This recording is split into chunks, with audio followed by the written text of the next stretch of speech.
বাংলাদেশে ভারতের Russell viper কেন ছড়িয়ে পড়েছে? এরা গাছের ডগাতে কি করে? আপনারা হয়তো শুনেছেন যে রাসেল ভাইপার একটা কামড় দিলেই 100টা মানুষেরও মৃত্যু হয়ে যেতে পারে তার এক কামড়ের বিষে। কিন্তু হঠাৎ করে ভারত আর বাংলাদেশে কিভাবে ঢুকলো এই রাসেল ভাইপার? এই সাপের মধ্যে এমন কি আছে যেটার জন্য গোটা পৃথিবী ভয়ে কাঁপছে? রাসেল ভাইপারের সম্পর্কে এই তথ্যগুলো আপনারা যদি জানতে পারেন তাহলে সারা জীবন কাজে লাগবে। বিশ্বাস করুন, 99% মানুষ আজও জানে না এই রাসেল ভাইপারের সম্পর্কে। তো চলুন ভিডিওটাকে শুরু করা যাক। আপনাদের মনে অনেকেরই প্রশ্ন যে সাপ কোনোদিন কি নিজের গর্ত নিজে তৈরি করে? উত্তর না। তাহলে যে সাপ গর্তে থাকে সে গর্তটা কার? আসলে ইঁদুর বা বিভিন্ন মাঠের প্রাণী তাদেরকে হত্যা করে সাপ আর গিলে খেয়ে ফেলে। তখন তার যে বাসা বা গর্ত সেটা দখল করে নেয় সেই সাপ, আর সেখানেই থেকে যায় এবং ডিম পারে।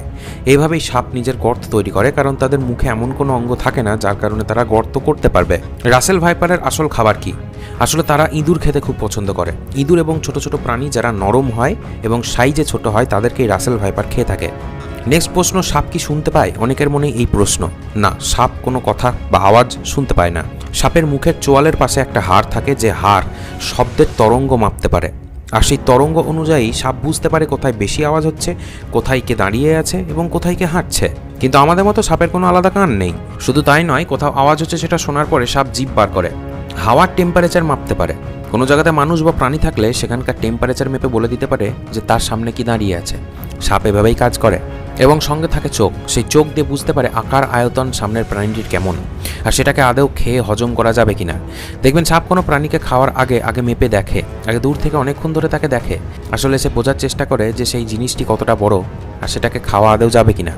পৃথিবীতে অনেক প্রজাতির সাপ আছে যারা বছরে 4 থেকে 5 বার খোলস পরিবর্তন করে। কিন্তু কেন সাপ নিজের খোলস চেঞ্জ করে জানেন কি? আসলে তার শরীরের চামড়া তার শরীরের সাইজ অনুযায়ী বড় হয় না। সাপ তো প্রতিনিয়ত বড় হয়, কিন্তু তার চামড়া একই থেকে যায়। তাই তাকে চামড়া বার করতে হয় বা খোলস ছাড়তে হয়। তবে এই চামড়া শরীর থেকে বাইরে বের করার জন্য অনেকটা কষ্ট সহ্য করতে হয়। তা সত্ত্বেও তারা চামড়া চেঞ্জ করে। আপনাদেরকে বলে রাখি, এই রাসেল ভাইপার বেশি জোরে চলতে পারে না। রাসেল ভাইপার যদি আপনাকে কোনোদিন তাড়া করে তাহলে আপনি অনায়াসেই তাকে ছেড়ে চলে যেতে পারবেন, কারণ মানুষের থেকে তার স্পিড অনেকখানি কম। বন্ধু, আপনি কি জানেন পৃথিবীতে এমন এক প্রজাতির সাপ রয়েছে যারা আকাশে উঠতে পারে? হ্যাঁ, এটা রাসেল ভাইপার নয়, তবে এমন এক প্রজাতির সাপ যারা গাছ থেকে আরেক গাছে লাফ মেরে উড়ে চলে যায়। তবে এই সাপ উড়তে পারলেও এই সাপের বিষ অতটা শক্তিশালী নয়, মানে একটা মানুষ মারতে পারবে না। আপনাদেরকে বলে রাখি, বাংলাদেশের মধ্যে এই রাসেল ভাইপার ভয়ঙ্করভাবে ছড়িয়ে পড়েছে। হঠাৎ করে এই প্রজাতি কেন এত ছড়ালো তা নিয়ে গবেষণা চলছে। কিন্তু রাসেল ভাইপারের অ্যান্টিভেনম বাংলাদেশের অনেক জায়গাতেই অনেক হসপিটালেই চলে এসেছে, তাই ভয় পাবেন না। এই সাপে কামড়ালে আপনার মৃত্যু হবেই অনিবার্য তা কিন্তু একদমই নয়। তবে কিভাবে বাঁচবেন আপনাদেরকে বলে রাখি। এই রাসেল ভাইপার ঘাপটি মেরে এক জায়গাতে বসে থাকতে খুব সক্ষম। এই রাসেল ভাইপারের গায়ের রং বাগান বা জঙ্গলের শুকনো পাতার রঙের সঙ্গে মিশে যায়, তাই একে চেনা খুব মুশকিল।